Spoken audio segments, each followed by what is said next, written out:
Server means क्या होता है, एक मेन कंप्यूटर होता है। सर्वर में डाटा को रखा जाता है। मेन कंप्यूटर जो है, देखो यह एक कंप्यूटर है, ठीक है, नेटवर्क में सेंट्रल कंप्यूटर के रूप में काम करता है।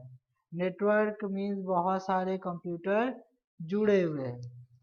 यह फाइल और प्रिंटर जैसे उपकरणों को शेयर करता है और ईमेल जैसी सुविधाएं प्रदान करने का कार्य करता है।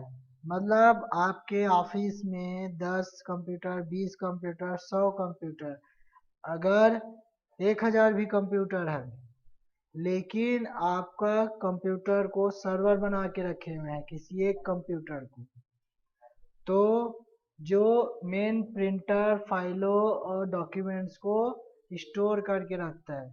जैसे फॉर एग्जांपल आप बैंक में चले जाओ, बैंक में जाते हैं तो हर एक कंप्यूटर के पास आपको डाटा मिलेगा, लेकिन सबके पास डाटा स्टोर नहीं रहता। वो कंप्यूटर किसी एक सीपीयू में, जिसको हम सर्वर बनाते हैं, उसमें जो डाटा है वो पूरा का पूरा क्या रहता है, स्टोर रहता है। जैसे इस तरीके से सर्वर रूम, गूगल के पास अपना सर्वर है। हम जितना यूट्यूब अपलोड करते हैं, गूगल में अपलोड करते हैं, सर्च करते हैं, ईमेल करते हैं, व्हाट्सएप चलाते हैं, वो सारे के सारे जो पिक्चर है, वीडियो है, टेक्स्ट है, वो सारे के सारे गूगल में जाकर अपलोड होता है, उसके सर्वर में जाकर वीडियो अपलोड करते हैं, फॉर्म भरते हैं। अब जैसे फॉर एग्जांपल आप कॉलेज का ऑनलाइन फॉर्म भरे, हम सबमिट बटन करते हैं, तो कॉलेज का जो सर्वर है उसमें जाकर वो डाटा स्टोर हो जाता है। आप कहीं से भी ऑनलाइन उसकी वेबसाइट ओपन कीजिए, आप सबमिट करेंगे लास्ट में, तो वहाँ के सर्वर में स्टोर हो जाता है। बैंक में आपके डाटा एक कंप्यूटर सर्वर में स्टोर है। अब इसको एक सिंपल बताता हूँ। जैसे एक ऑफिस है, वहाँ पे 10 कंप्यूटर है। कितने हैं? 10 कंप्यूटर।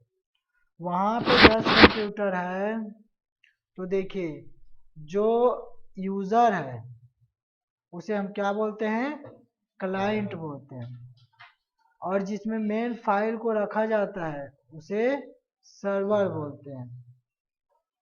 सर्वर एक बड़ा सा सीपीयू होता है, जिसको स्टोरेज डिवाइस ज़्यादा होता है, प्रोसेसिंग ज़्यादा होता है। आप देखे होंगे एक सीपीयू है, उसके बाद सब में छोटे छोटे थिंक क्लाइंट लगे होते हैं। क्या लगे होते हैं? Think client.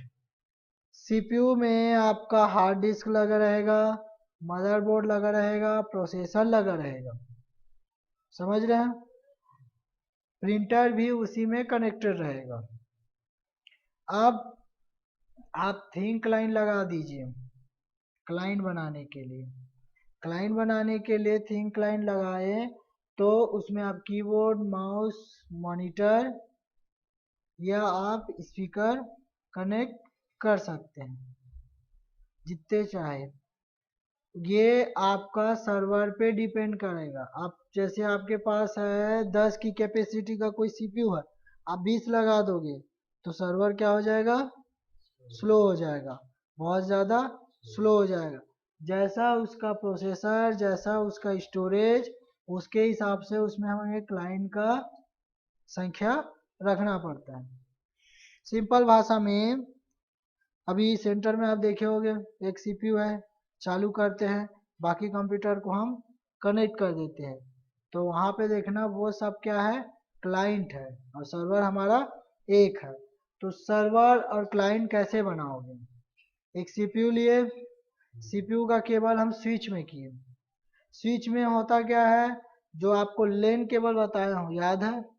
लेन केबल सिखाया हूँ, देखिए ये हमारा सीपीयू है, सीपीयू से लेन केबल गया स्विच में, इसमें इसका इनपुट यहाँ पर मिला।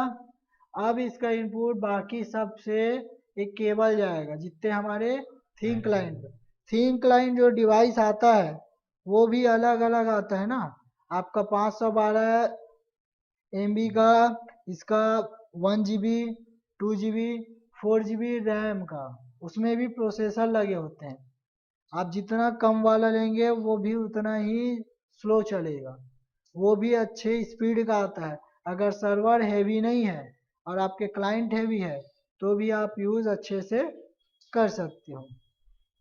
ठीक है, जो थिंक क्लाइंट डिवाइस आता है उसका यूज़ करते हैं, यहाँ पे कनेक्ट करते हैं।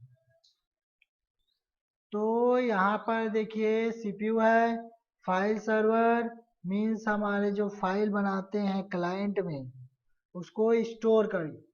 First client, second client, third client, आप किसी भी क्लाइंट पे काम करो, फाइल बनाओ, वो स्टोर कहाँ पे होगा? सर्वर में। समझ में आया? किस में स्टोर होगा? सर्वर में। Directory server, file server, application server, ये सारी चीज़ें बनाकर रखा जाता है। सर्वर सिक्योरिटी के लिए भी बनाते हैं, जैसे बैंक में देखते हो, बैंक में ऑनलाइन काम करो, बैंक का कोई नेट बैंकिंग काम करो, नेट बैंकिंग करते हैं तो सबसे पहले यूज़र और पासवर्ड क्या डालते हैं? यूज़र और पासवर्ड। वो एप्लीकेशन सर्वर होता है। किसमें होता है? Application server. आपको अपने अकाउंट को एक्सेस करना है नेट बैंकिंग के द्वारा, तो क्या करेंगे हम लोग? एप्लीकेशन सर्वर रहता है उसमें, कंप्यूटर किसका? बैंक वाले का। तो यूज़र आईडी पासवर्ड अगर मैच किया तो एप्लीकेशन सर्वर आगे के लिए परमिशन देगा। किसके लिए देगा? आपके अकाउंट को एक्सेस करने के लिए, यानी डेटाबेस सर्वर को।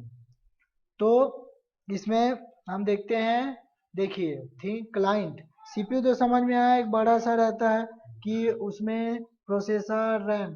क्लाइंट ऐसा रहता है, देखिए ये आपका 8000 का है, क्योंकि इसकी कंपनी स्पीड, ये भी इसका अलग अलग स्पीड प्रोसेसर, ये इसको कंप्यूटिंग बोलते हैं, एन कंप्यूटिंग के भी नाम से जानते हैं। किस नाम से? एन कंप्यूटिंग, नेटवर्क कंप्यूटिंग के द्वारा। ये देखिए जैसे ये हमारा एक सीपीयू हुआ, सीपीयू के बाद हमने क्या लगाया? स्विच लगाया। स्विच में कौन सा केबल यूज करेंगे? लेन केबल। लेन केबल, लेन केबल में स्विच जो होता है 4 पोर्ट का आता है। 4 पोर्ट का आया तो एक तो अपना किसमें से हो गया? सीपीयू के लिए हुआ, तो हम कितने क्लाइंट बना सकते हैं? सिर्फ 3। अब 8 का ले आइए तो एक सीपीयू से हो गया, क्लाइंट कितना बनेगा? 7। उसके बाद आता है 16 का। ठीक है, तो उस तरीके से स्विच लगाते हैं, स्विच से एक इनपुट फिर बाकी से कनेक्ट होता है। तो सभी में एक एक क्या लगे रहते हैं? हमारा थिंक क्लाइंट लगे रहते हैं। थिंक क्लाइंट लगाने के बाद जो यहाँ जो सीपीयू का आईपी एड्रेस होता है, आईपी एड्रेस क्लिक, यहाँ पर हर एक कंप्यूटर का एक आईपी एड्रेस होता है। यहाँ पर ये वायरलेस है, वायरलेस में आपका आईपी एड्रेस नॉर्मल नहीं दिखाएगा, नेटवर्क में रहता है। उस आईपी एड्रेस को सभी थिंक क्लाइंट में कनेक्ट करते हैं। एक ऐसा प्रोसेस होता है जब हमको आपको प्रैक्टिकली सिखाएंगे कि थिंक क्लाइंट को कैसे, सर्वर और क्लाइंट कैसे बताते हैं, उसमें आईपी एड्रेस को सेट करना सिखाते हैं। तो देखिए ये आपको अलग अलग प्रकार के क्लाइंट आते हैं, company wise, processor wise, storage. इसमें हम स्टोर नहीं कर सकते, उसका स्टोर कहाँ पे होता है? सर्वर। ये देखिए ये अपना सीपीयू मॉनिटर है, यहाँ से सीपीयू से एक केबल आया, ये बीजे केबल है, और कीबोर्ड माउस है। इस तरीके से थिंक क्लाइंट डेल कंपनी का है क्लाइंट, अलग अलग कंपनी का आता है, बहुत सारे कंपनी का।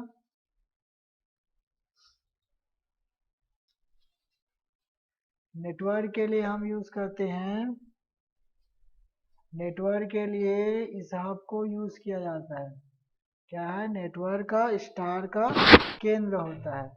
दूसरे शब्दों में स्टार नेटवर्क में केंद्रीय नियंत्रण होता है, यानी क्लाइंट और सर्वर को जोड़ने के लिए किसकी जरूरत पड़ेगा?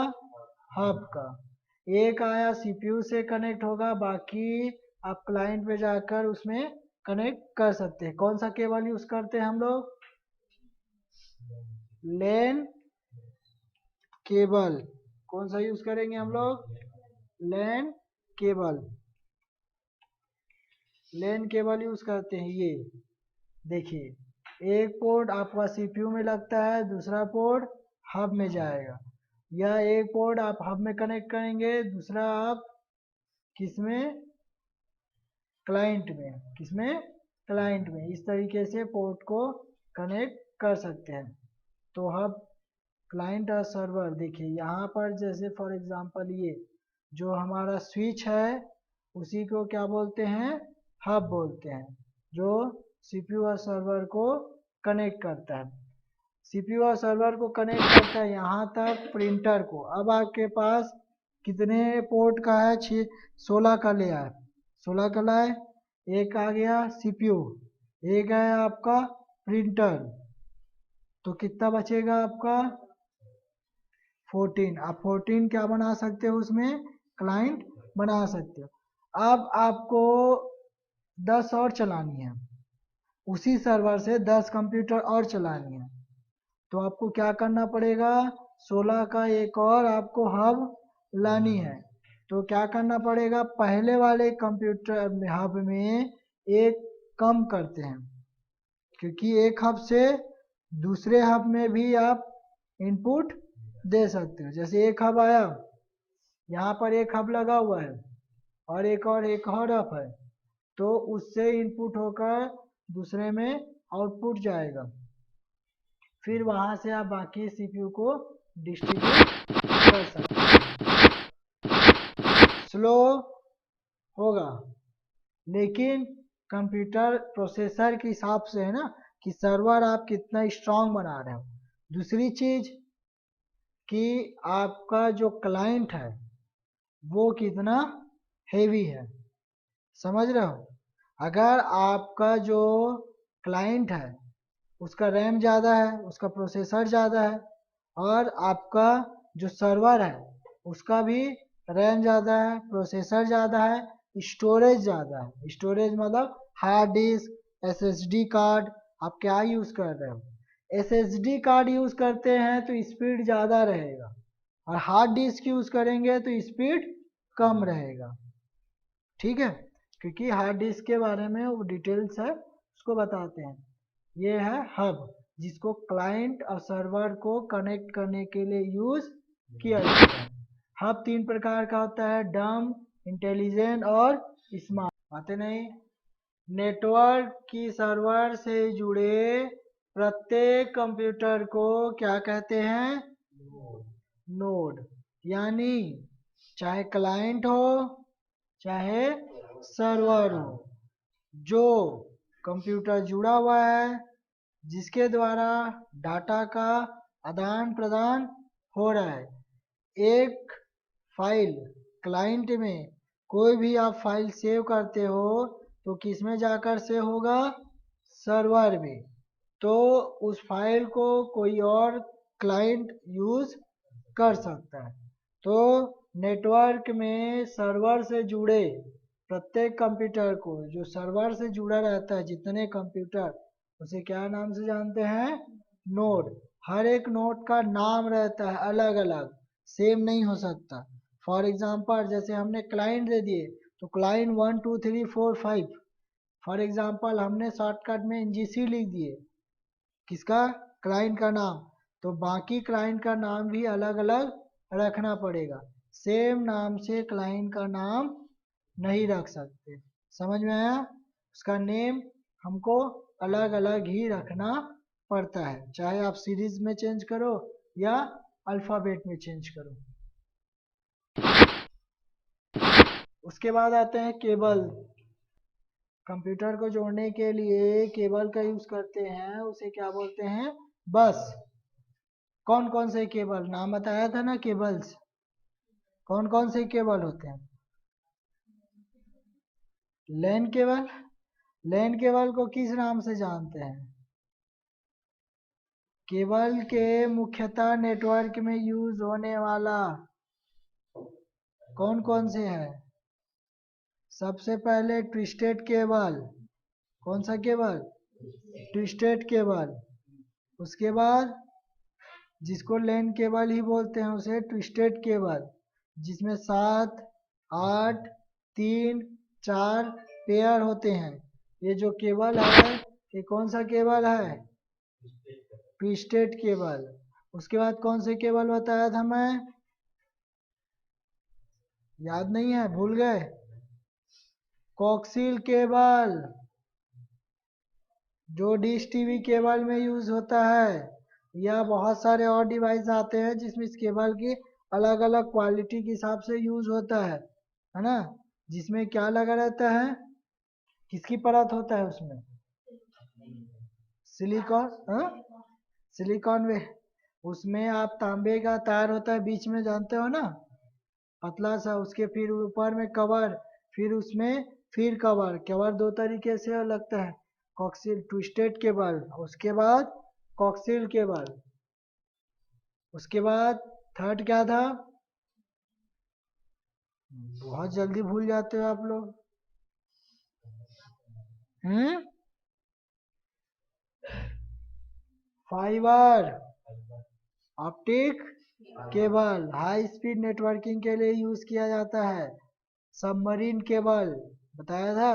सबमरीन केबल, एक कंट्री से दूसरे कंट्री में जो केबल बिछा हुआ है वो किसके है? सबमरीन। क्योंकि वायरलेस के द्वारा नेटवर्क का संचारण नहीं होता, वो किसके द्वारा होता है?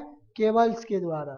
इसीलिए समुद्र के अंदर, एकदम उसके अंदर नहीं, समुद्र में ही उसको सबमरीन केबल्स लाते हैं। किसका? केबल तो नेटवर्क का सिग्नल नहीं आता ना। देखो, सिग्नल नहीं आता। फॉर एग्जांपल मशीन भी आता है चेक करने का सिग्नल कहाँ से डिस्कनेक्ट हो रहा है, उससे पता चलता है। दूसरा, आप घर में वायरिंग करते हो, कोई केबल खराब है, कहाँ तक लाइट जा नहीं रहा है, उसका भी चेक कर सकते हैं। एक डिवाइस आता है, वो डिवाइस को रख देते हैं, तो उसका जो सिग्नल है, जिसका उसको इलेक्ट्रॉनिक है, उससे पता चलता है कि उस पर सिग्नल प्रवाह हो रहा है कि